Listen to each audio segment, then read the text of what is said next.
دو اشرے مکمل ہو چکے اور غالباً یہ تیسرا جمعۃ المبارک رمضان المبارک کا ہے، اور رمضان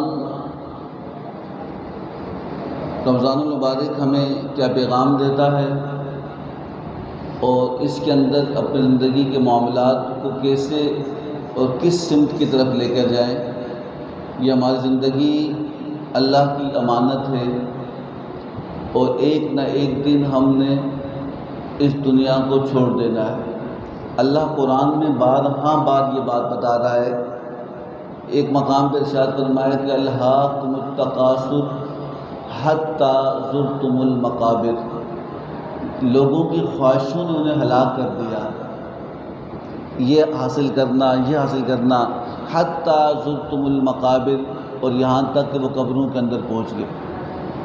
انسان کی خواہشات نہ ختم ہونے والے معاملات ہیں، اور وہ لا حاصل انسان اس زندگی کے اندر اس جد و جہد کرتا ہے، اور پھر اسے قرآن کہتا ہے کہ حاصل بھی کچھ نہیں ہوتا، اور یہاں تک کہ قبروں میں اسے پہنچا دیا جاتا ہے۔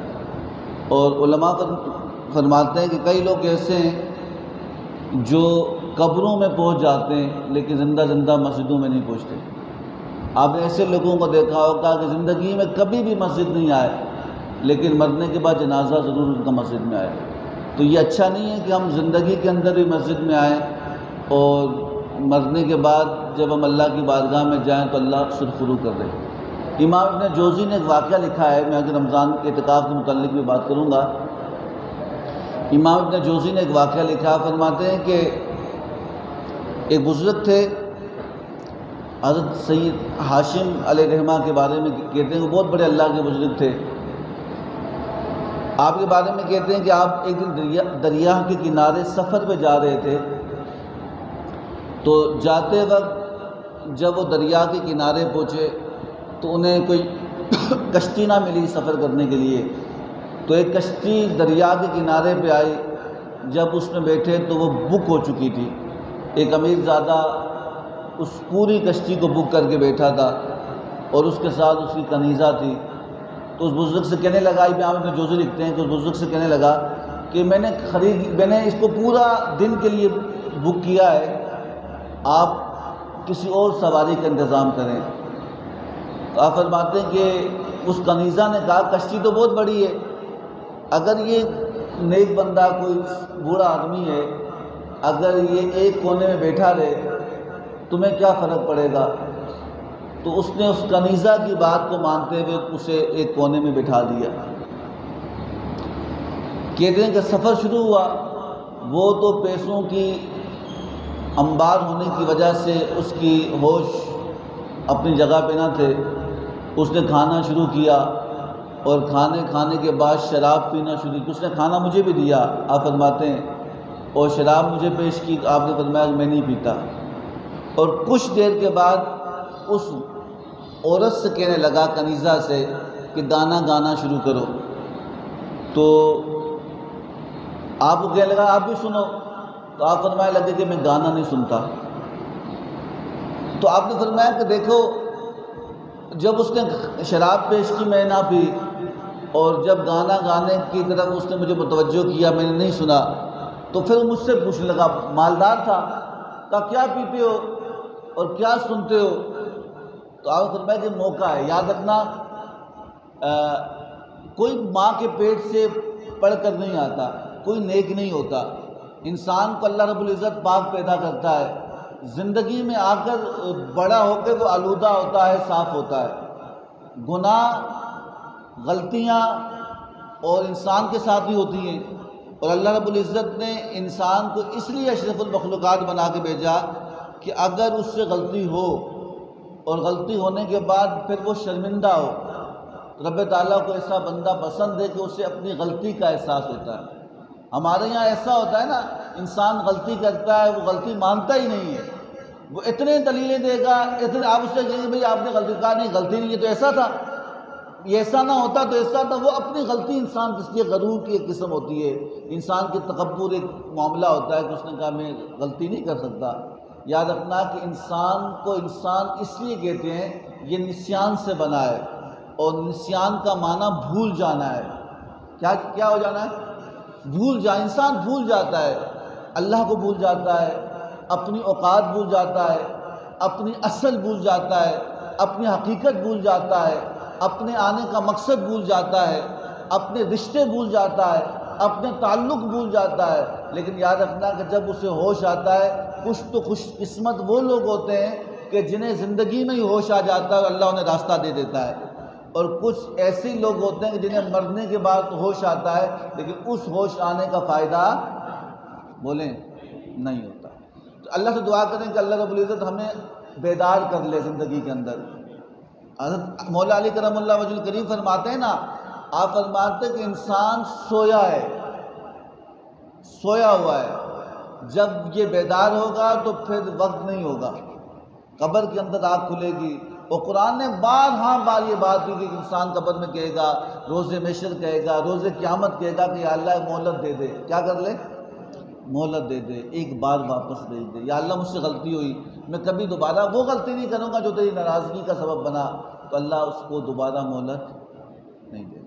زندگی اللہ کی امانت میں ابتدا میں کہا تھا کہ زندگی اللہ کی امانت ہے، تو اس امانت میں خیانت نہیں کرنا، اس امانت کو ضائع نہیں کرنا۔ جو بندہ خودکشی کرتا ہے نا، خودکشی، اللہ ہر گناہ کو معاف کرے گا سوائے مشرک کو، اور دوسرا وہ شخص جو خود اپنے آپ کو قتل کرے، خودکشی۔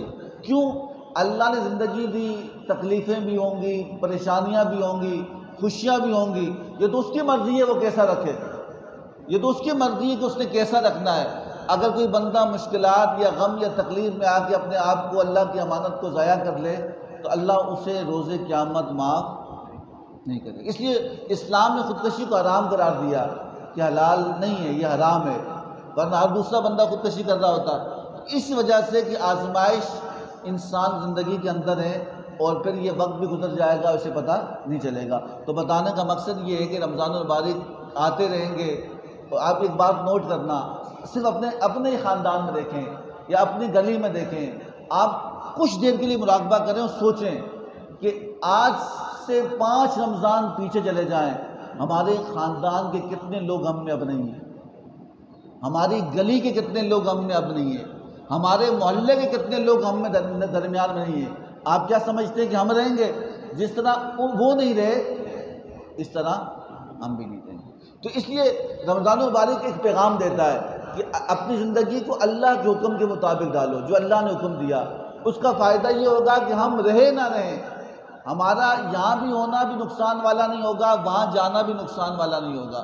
اگر ہم صرف ایک کام کریں، آج یہ ہم تہیہ کریں ہم سب مل کر، اور کوئی کام نہ کریں، لیکن آج رمضان کی اس بڑے جمعے کی صدقے ہم دعا کریں کہ اللہ رب العزت ہمیں نماز کا پابندی بنا دے۔ رمضان ہو یا غیر رمضان، ہم نے نماز چھوڑنی نہیں ہے۔ ہم کہیں بھی ہوں، سفر میں ہوں، حجر میں ہوں، خلوت میں ہوں، جلوت میں ہوں، جب اللہ کی آواز ہے کہ حی علی الصلاۃ، آؤ فلاح کی طرف، کس طرف آؤ؟ حی علی الفلاح، آؤ فلاح کی طرف، حی علی الصلاۃ، آؤ نماز کی طرف، ہم سارے کام ایک جگہ رکھ دیں اور اللہ کی پکار پہ آئیں۔ جب اس کی ہم سنیں گے پھر وہ ہماری سنے گا۔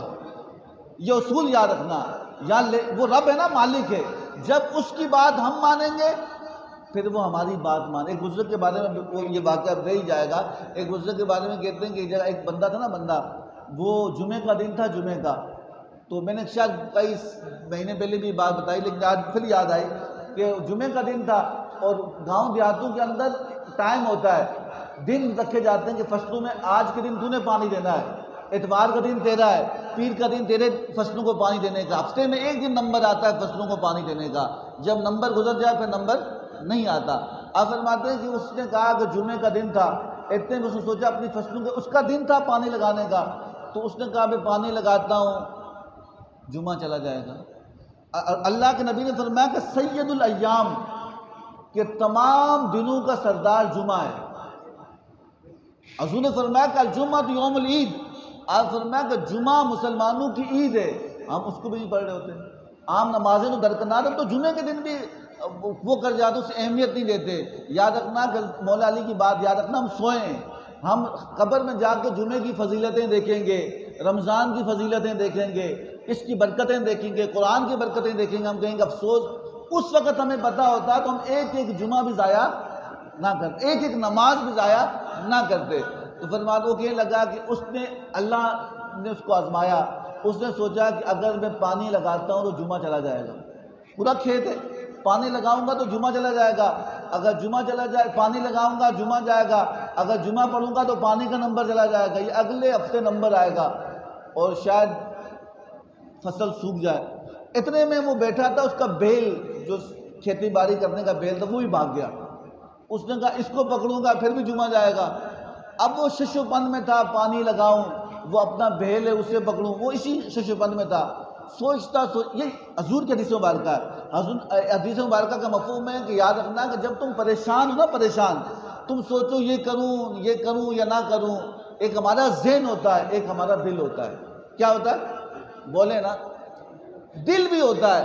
آپ کبھی اکثر لوگ پوچھتے ہیں ہم استخارہ کریں، ایک استخارے کا طریقہ آج آپ کو بتا رہا ہوں، حضور نے فرمایا وہ استخارے کا طریقہ کیا ہے۔ آپ فرمایا کہ جب تم سوچو کچھ سمجھ نہیں آ رہی، یہ کچھ بول رہا ہے، وہ کچھ بول رہا ہے، وہ کچھ بول رہا ہے، پھر میں خود کچھ اور سوچ رہا ہوں، وہاں سے کوئی اور رائے آ رہی ہے، اب ان 10 باتوں میں کوئی بات سمجھ نہیں آ رہی۔ حضور نے فرمایا کچھ دیر کے لیے اپنے آپ کو سکون میں رکھو، اللہ کی طرف متوجہ ہو، وہ مراقبے کا طریقہ ہے کہ اپنے دل کی طرف توجہ کرو اور پھر اللہ کا نام لے کے دل کی طرف توجہ کرو، ذہن کو چھوڑو، پھر دل کی طرف توجہ کرو تو سوچو دل کیا کہتا ہے۔ یاد رکھنا کہ انسان کا دل کبھی جھوٹ نہیں بولے گا۔ آپ کہیں لڑ کر بھی آئے نا، آپ تعویلیں دیں اس کو غلط آدمی تھا، میں نے مارا، یہ کیا وہ کیا، بہت کچھ کریں، لیکن جب آپ سونے کے لیٹیں گے دل کہے گا نہیں غلط تو کیا ہے تو نے، وہ دل کہے گا تو نے غلط تو کیا ہے، ذہن بولے گا نہیں نہیں صحیح کیا، تیری عزت کا مسئلہ تھا، دل کہے گا نہیں عزت کا تھا لیکن وہ بھی تو بندہ تھا، اس کی عزت انہیں پامال کی۔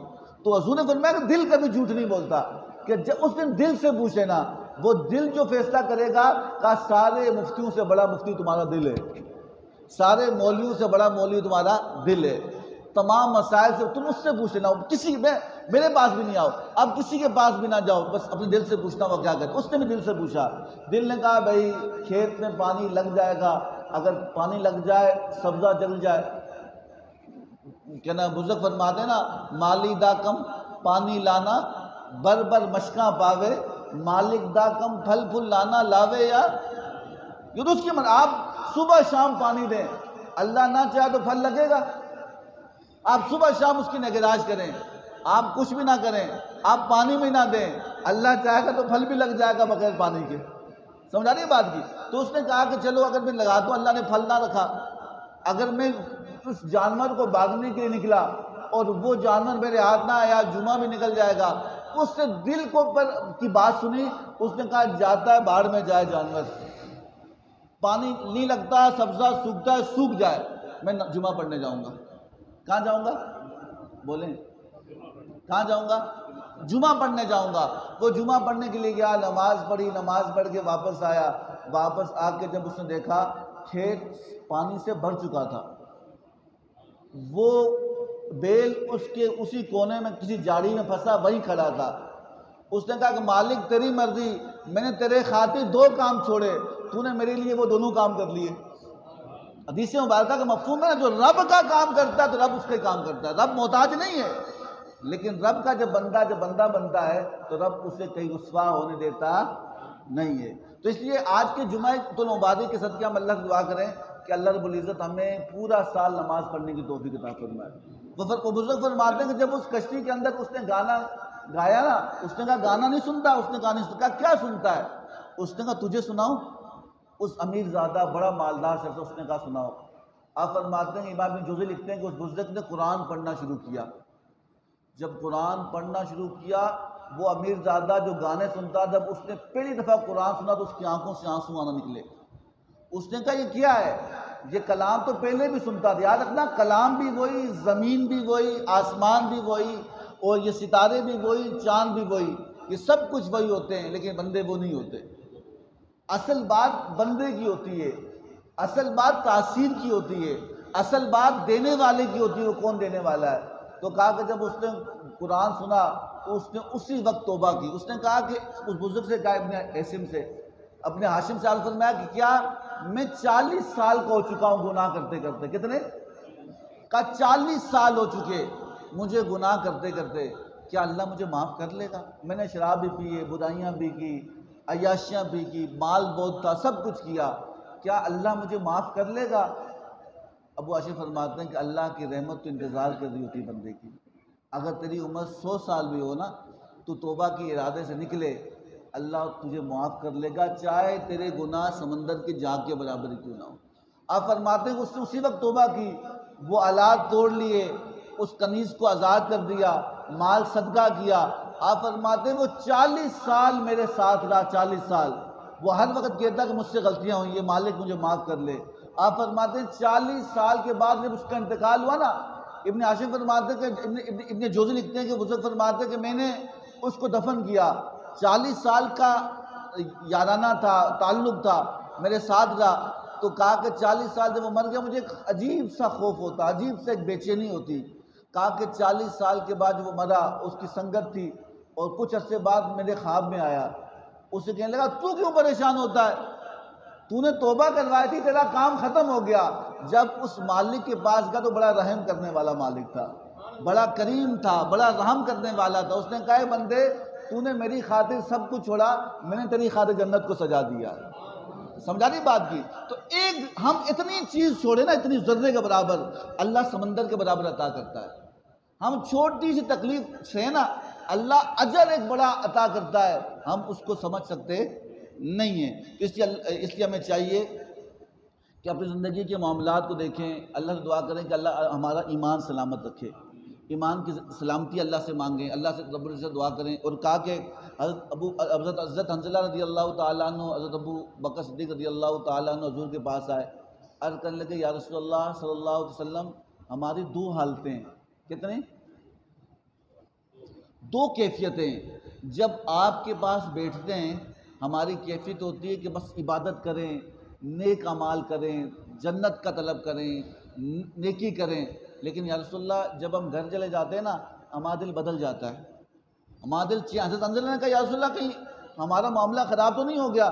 کہ جب آپ کے پاس بیٹھتے ہیں تو ہماری کیفیت اور ہوتی ہے، اور جب ہم کسی اور کے گھر والوں کے پاس یا باہر جاتے ہیں تو ہماری کیفیت اور ہوتی ہے.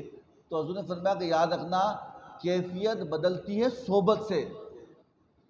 جب آپ کسی نیک بندے کی صحبت میں بیٹھیں گے، آپ کے دل کے اندر ایک جذبہ پیدا ہوگا نیکی کا، عبادت کا. جب آپ کسی گندے آدمی، آپ آزما کے دیکھ لیں، آزما کے آپ کسی شرابی کے پاس بیٹھے، اس کی بات سنیں گے، آپ بولیں گے ہاں یار شراب بھی پینی چاہیے، بات تو صحیح کر رہا ہے. آپ کسی حرام خور کے پاس بیٹھے ہیں، بولیں گے یار میں نے ایسے کمایا، ایسے کمایا. آپ کے دل کے اندر وہ کیفیت پیدا ہو کہ میں بھی کماؤں. تو صوفیہ حضور نے فرمایا کہ یہ ایک درس دیا، کہا کہ یاد رکھنا کہ تم کیا سمجھتے ہو کہ کیفیتیں ایسے بن جاتی ہیں اللہ اللہ کرنے سے؟ نانا، اللہ اللہ کرنے سے کیفیت نہیں بنتی، اللہ والوں کو دیکھنے سے بنتی ہے. سمجھا نہیں بات؟ حضور نے فرمایا نا، حضور نے فرمایا کہ یاد رکھنا کہ اللہ کے نیک لوگوں کے پاس بیٹھنے سے تمہارے دل بدلیں گے، تمہارے دل کی کیفیت تبدیل ہو جائے گی. آپ فرمایا کہ اگر تمہاری کیفیت اسی طرح رہے کہ جیسی میرے پاس بیٹھنے سے تمہاری کیفیت ہوتی ہے، تو پھر فرشتے تم سے سلام کرنے کے لیے آئیں، فرشتے تم سے مصافحہ کریں، تم اتنے نیک ہو جاؤ. کہا اللہ آزماتا ہے، اس لیے کہ نیک لوگوں کی سنگت ڈھونڈو، نیک لوگوں کی صحبت ڈھونڈو، نیک لوگوں کی مجلس ڈھونڈو، نیک لوگوں کے ساتھ بیٹھو. اس سے کیا ہوگا؟ دل نرم ہو جائے گا، دل اللہ کی طرف متوجہ ہوگا، دل کی حالت بدلے گی. اگر ہم نے ایسے ہی وقت گزار دیا، پھر سونے کے بعد پھر رونا ہی ہے، افسوس ہی ہے، شرمندگی ہے. تو اللہ سے دعا کریں کہ اللہ رب العزت، ابھی بہت ساری باتیں ہماری زندگی کے اندر، بہت سے معاملات ہیں، لیکن وقت کی قلت ہے، تو اس لیے میں آپ کو بتا دیتا ہوں، یہ ابھی جو آج کی دن ہے یہ اعتکاف کا بھی ہے. حضور نے فرمایا کہ اگر کوئی شخص اللہ کی رضا کے لیے 10 دن اعتکاف کرے، اللہ کتنا ثواب عطا کرے. یہ مثال ہے، ثواب اس سے زیادہ ہے، یہ صرف مثال ہے. حضور نے فرمایا کہ جو اللہ کی رضا کے لیے 10 دن اعتکاف کرے، اللہ رب العزت اسے 2 حج اور 2 عمرے کے ثواب عطا فرمائے گا. یعنی تم 2 حج جتنا کرو گے اتنا ثواب عطا ہوگا، اور 2 عمرے کرو گے اللہ رب العزت اتنا ثواب عطا کرے گا. اعتکاف ایک تربیت ہے، اور اعتکاف کے اندر انسان جب بیٹھتا ہے اس کا مطلب ہوتا ہے وہ دنیا سے کٹ جائے اور اللہ کا ہو جائے. اللہ قرآن میں کہتا ہے کہ مسجدوں کو صاف کرو طواف کرنے والوں کے لیے اور اعتکاف کرنے والوں کے لیے. قرآن میں اللہ کہہ رہا ہے۔ تو اعتکاف کا معنی ایک بات یاد رکھنا، اگر آپ نے کسی جگہ پہ ٹائم پاس کرنا ہے اور اس لیے اعتکاف کریں گے 10 دن آرام مل جائیں گے، تو اسے اعتکاف کا فائدہ نہیں ہے، سیدھی بات۔ اس سے آپ جا کے کہیں کام مزدوری کر لو۔ اور اعتکاف کا مطلب ہے کہ 10 دن بندوق سے کٹ کر رب کے ہو جانا۔ مجبوری کے اندر آپ موبائل استعمال کریں یا کسی سے بات کریں، یہ وہ تو جائز ہے، یہ موبائل میں اگر آپ نے یہاں بیٹھ کر ہی کاروبار کرنا ہے، اتنا مال اس کو دے دو، اتنے پیسے اس سے لے لو یا اتنی چیزیں اس سے دے دو، تو پھر تم یہاں ہو کر بھی یہاں نہیں ہو، تم موجود ہو کر بھی موجود نہیں ہو۔ تو اعتکاف کا مطلب ہے کٹ جانا اور اللہ کی ہو جانا، سارے رشتے ناتے ایک جگہ چھوڑ کر صرف اللہ کے لیے بیٹھنا۔ اور آپ جو بڑے عمر کے لوگ ہیں نا، جو بڑے عمر کے لوگ وہ جانتے ہیں، پہلے جو آپ کے والدین، آپ کے بزرگ، ہمارے بزرگ جو اعتکاف کیا کرتے تھے، وہ چہرہ ایسے چھپایا کرتے تھے، دیکھا آپ نے، منہ چھپا لیا کرتے۔ وہ پوچھتے ہم کہتے شاید یہ کوئی شرائط ہے، بعد میں نے پڑھا کہ اعتکاف میں کوئی چہرہ چھپانا نہیں۔ انہوں نے کہا کہ نہیں، ہمارا چہرہ یہ دکھانے کے قابل تھوڑی ہے، ہم چہرے کو اتنا صاف کریں گے کہ چہرہ پھر دکھانے کا قابل ہوگا۔ ایسے ہوتا تھا کہ نہیں ہوتا؟ ان سے پوچھتے وہ بات نہ کرتے، وہ کلام نہ کرتے، فضول۔ یہاں تو اعتکاف کے نام کے اوپر بندے بیٹھتے ہیں اور پھر طویل گفتگو کر رہے ہوتے ہیں، یہ نہیں ہے، باتیں کر رہے ہوتے ہیں۔ باتیں کرنے کے لیے 360 دن 65 دن اور پڑے ہوئے ہیں، یہ اللہ کے لیے آپ نے وقت نکالنا ہے۔ اور جو بندہ اعتکاف کرے گا، حضور نے فرمایا کہ 2 حج 2 عمرے کا ثواب ہے۔ اور ایک اور حدیث مبارکہ میں فرمایا کہ اللہ رب العزت اس سے جہنم کو اتنا دور کر لے گا جتنا زمین کو آسمان سے دور کر دیا ہے، اتنا دور کرے گا جہنم سے اس کو۔ اور پھر اعتکاف کا ایک مقصد اللہ کے نبی صلی اللہ علیہ وسلم نے بتایا کہ شب قدر کی تلاش، تاک راتوں کے اندر شب قدر کی تلاش کریں، عبادات کریں، قرآن پاک کی تلاوت کریں۔ حضور کا معمول تھا کہ آپ ہر سال 10 دن کا اعتکاف کرتے تھے۔ کتنا؟ اور 10 دن کا اعتکاف کرتے، اور 10 دن اور ایک سال جس دن آپ کو دنیا سے پردہ فرمائے انتقال ہوا اور آپ اعتکاف نہ کر سکے، تو آپ نے 20 دن کا اعتکاف، آخری سال آپ نے کتنے دن کا اعتکاف کیا؟ آپ ہر سال جبریل امی کو ایک سپارہ سنایا، ایک قرآن سنایا کرتے تھے۔ اور جس سال آپ دنیا سے پردہ فرمایا کہ آپ نے جبریل امی کو 2 قرآن سنائے، وہ آپ کو سناتے، آپ ان کو سناتے تھے، دور کرتے تھے۔ سمجھا رہی بات کی؟ قرآن کا تعلق، رمضان کا تعلق آپ کا آپس میں بہت گہرا ہے۔ تو اس کے اندر ہم چاہیے کہ جب اعتکاف بیٹھیں اس کے اندر ہم کوشش کریں کہ ہم اپنی زندگی، اعتکاف کا ایک معنی یہ بھی ہے کہ ہم غور کریں کہ ہماری زندگی کے اندر کون سی عادتیں ایسی ہیں جو ہمارے اندر بری ہیں اور ہم سے چھوٹتی نہیں ہیں، ہم کوشش کریں انہیں چھڑائیں۔ اپنے آپ دنیا سے کٹیں، اللہ کی بارگاہ میں بیٹھیں اور ہم سوچیں کہ ہمارے کون سے معاملات، آپ میں سے کون سے شخص یہ کہہ سکتا ہے کہ اگلے سال وہ اس سال یہاں ہوگا؟ ہم میں سے کوئی شخص نہیں بتا سکتا کہ اگلا رمضان ہمیں میسر آتا ہے کہ نہیں آتا، لیکن یہ جو آیا ہوا ہے نا، اس کی قدر کریں، اس کی غنیمت جانیں اور اس کے لیے اپنے آخرت کا ذخیرہ کریں۔ اور صوفیہ فرماتے ہیں انسان، اس اعتکاف کے مقصد یہ بھی ہے کہ انسان محاسبہ کرے اپنے اعمال کا، اپنے معاملات کا، کہ ہماری کہاں غلطیاں ہیں، کہاں کوتاہیاں ہیں، کون سی چیز ہم سے غلط ہوئی، کون سی چیز جو ہم نے غلط کی، اس کو اپنی چیز چھڑانے کے لیے کوشش کریں اور اللہ سے دعا کریں کہ اللہ رب العزت کیا کرے، آسانیاں فرمائے۔ اور پھر صوفیہ فرماتے ہیں مراقبہ کریں اعتکاف کے اندر، کہ اللہ رب العزت کی بارگاہ میں رجوع کریں اور اللہ سے دعا کریں کہ اللہ رب العزت ہمارے لیے آسانیاں فرمائے۔ اور مراقبہ مطلب انسان کچھ دیر کے لیے اپنی آنکھوں کو بند کر کے اللہ کی طرف متوجہ ہو اور کہے کہ پھر ہم نے کون سے معاملات اور کون سی چیزیں جو اللہ کے نافرمانی کا سبب بنتی ہیں، اور ان چیزوں کو اپنے آپ سے کیا کریں، روکیں۔ آخری بات کر کے بات کو ختم کروں گا۔ آپ رمضان المبارک میں جو خوش نصیب لوگ، کون سے لوگ؟ اس پرفتن دور میں اعتکاف بیٹھنا خوش نصیب لوگ ہی ہیں۔ اور حضور کی حدیث مبارکہ ہے کہ آپ نے فرمایا کہ قرب قیامت سے پہلے اگر کوئی شخص میری سنت کو زندہ کرے گا، وہ سنت جو مٹ رہی ہو، اگر وہ اس سنت کو زندہ کرے گا تو مالک اس کو 100 شہیدوں کے برابر ثواب عطا فرمائے گا۔ کتنے؟ 100 شہیدوں کے۔ تو آپ اعتکاف بیٹھنے والے لوگ یہ بات بھی دیکھیں کہ ہم 10 دن اللہ کے گھر میں ہوں گے، ہم کوشش کریں کہ ہم 10 دن میں وہ کام کریں جو حضور کیا کرتے تھے۔ ہم سوچیں کہ حضور نماز کیسے پڑھتے ویسے پڑھیں، حضور کھانا کیسے کھاتے ویسے کھائیں، حضور سویا کیسے کرتے تھے ویسے سوئیں، حضور قرآن کی تلاوت کیسے کرتے ہیں ویسے کریں، حضور گفتگو کیسے، آپ نقل کرو اصل رب بنا دے گا آپ کو۔ صوفیہ فرما رہے تم نقلی بن جاؤ، نقلی اللہ کے لیے نقلی بن جاؤ۔ میرا بہت سے واقعات ہیں جو نقلی بنتے بنتے ایسے اصلی بنے پھر دنیا کے بادشاہ ان کے قدموں میں پہنچے۔ کہا تم نقلی کرو اللہ اصلی بنا دے گا۔ تو اس لیے ہم کوشش کریں کہ دیکھیں کہ حضور افطار کیسے کرتے، سحری کیسے کرتے، قرآن کیسے پڑھتے، نماز کیسے پڑھتے۔ ہم اپنی زندگی کو، اپنے معاملات کو حضور کی طرح کے سانچے میں ڈالیں تو ہماری زندگی بہت سکھی بھی ہو جائے گی، آسان بھی ہو جائے گی۔ اللہ سے دعا کریں کہ اللہ تعالیٰ ہم سب کو صحیح معنوں میں دین پہ چلنے کی توفیق عطا فرمائے، اور جو کچھ سنا اس پر عمل کرنے کی توفیق عطا فرمائے۔ وما علینا الا البلاغ۔